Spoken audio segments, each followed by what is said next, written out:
ও গো দয়াময় দিয়ে দুনয়ন কেন অন্ধ রেখেছো আমারে। তুমি যে বিশ্বময় বিরাজ করো দয়াময়, তবু আমি এমন অভাগা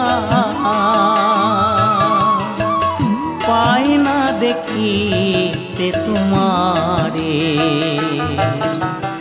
ও গো দয়া